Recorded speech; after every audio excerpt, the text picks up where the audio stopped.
Ladies and gentlemen, my name is TotalBiscuit. Well, we just got done watching and snarking over the Game Awards 2016, so I thought I'd spend a little bit of time talking about that particular show.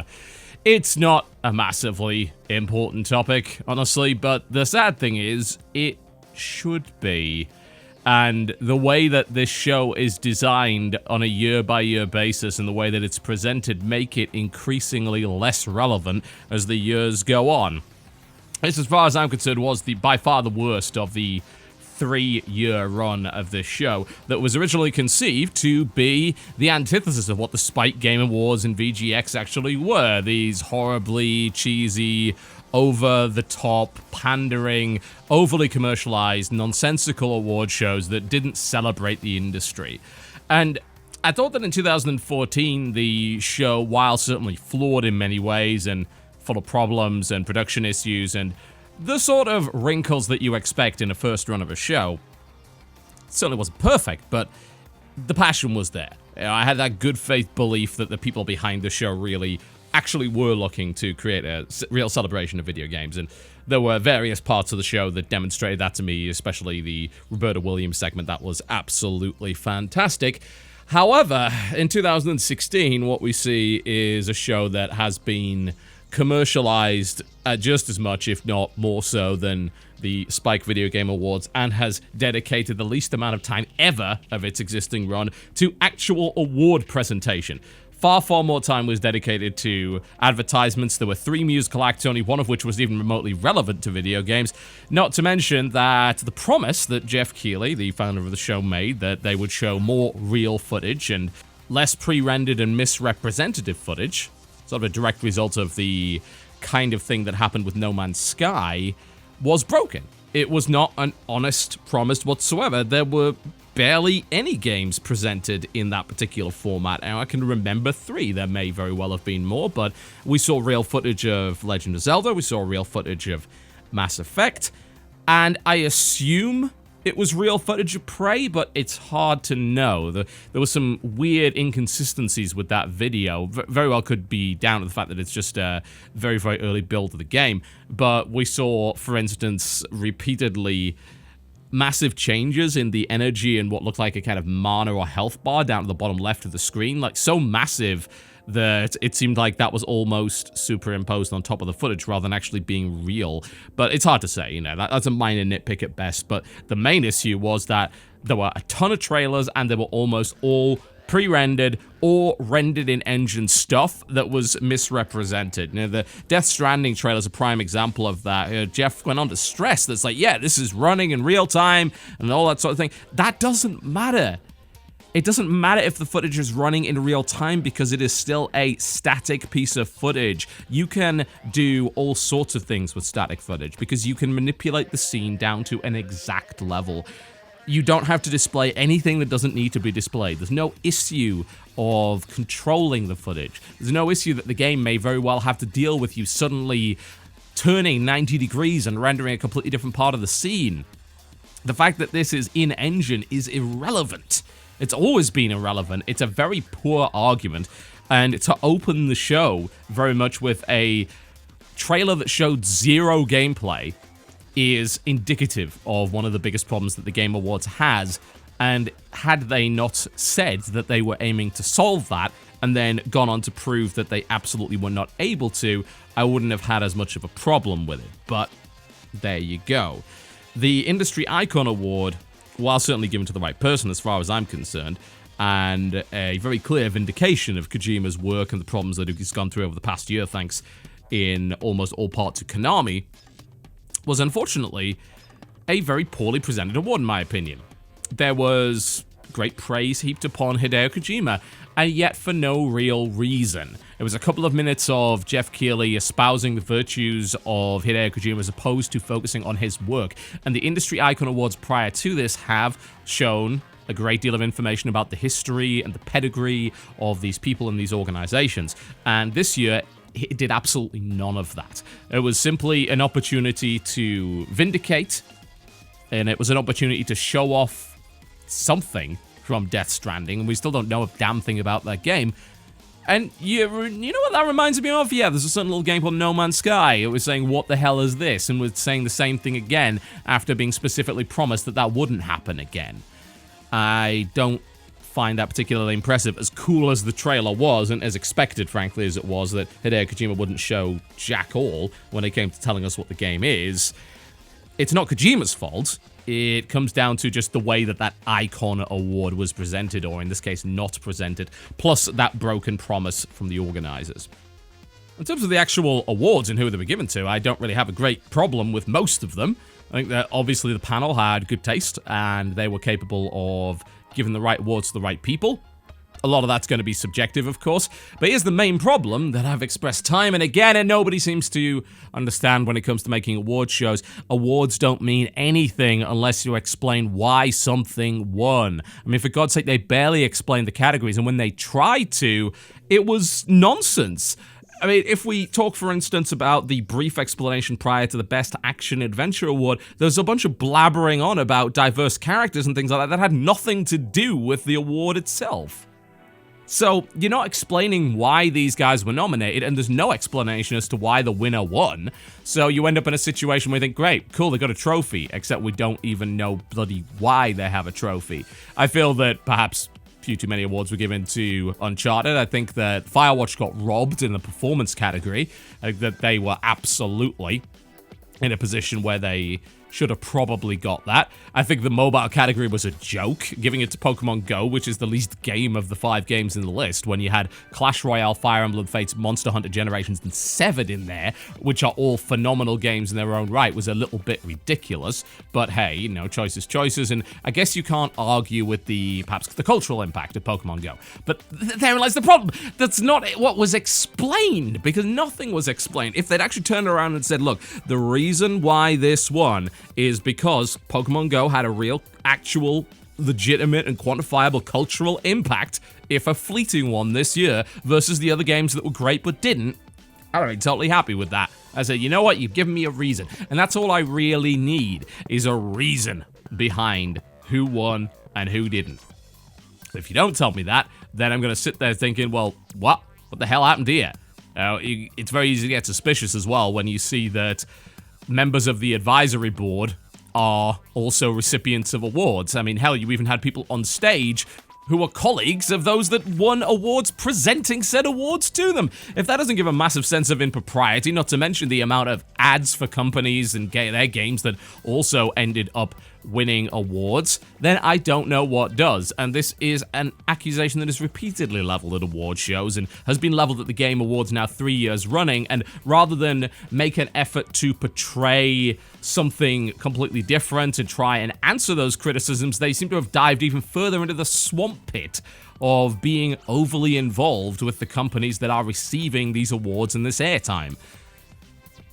That was one of the biggest problems I had with the show in particular, the sheer amount of advertising, whether it be fairly thinly veiled native or whether it be explicit ads and trailers for stuff. When you associate an award show with a sale that goes on where you're actually selling games by the very companies that are winning awards for a discount, then you again have to start thinking, is this not a little bit dodgy? Is this not a little bit too close for comfort? Is there not a real separation going on here? Okay, sure, you want to mock me for looking at the ethics of a game award show? You can do that, but all it does is prove my point, because what we want is a show that properly and respectfully represents the overall industry, the titles which make that industry great, and the people responsible for creating them. We can't do that when our main award show is an overly commercialized swamp pit. There were a couple of other minor issues that I had. I mean, firstly, the musical acts.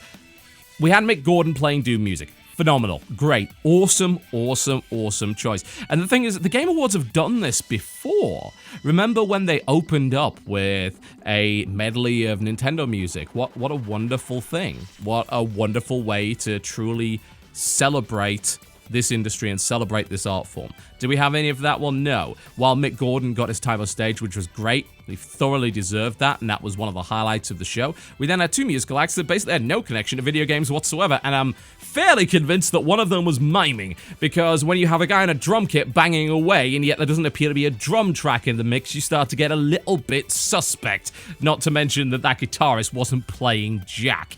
That is abundantly clear. Another slight point, maybe a little bit of advice here. When you decide to do an award called Games for Impact, maybe don't have your presenters smile through their teeth and shout in an enthusiastic manner the words, "That dragon cancer." Doesn't really work. Generally a very bad idea, especially when followed by the most heartfelt and emotional speech that I have heard in years. And of course, my heart goes out to the developer, but holy crap, was that awkward as a direct result of the way that the presenters handled it. Is there a good way to handle it? I mean, I do have a degree of sympathy for them. For God's sake, it is a game about a kid who dies of cancer. That is a very hard thing to deal with. How on earth do you celebrate an award like that? Well, the answer is not like that.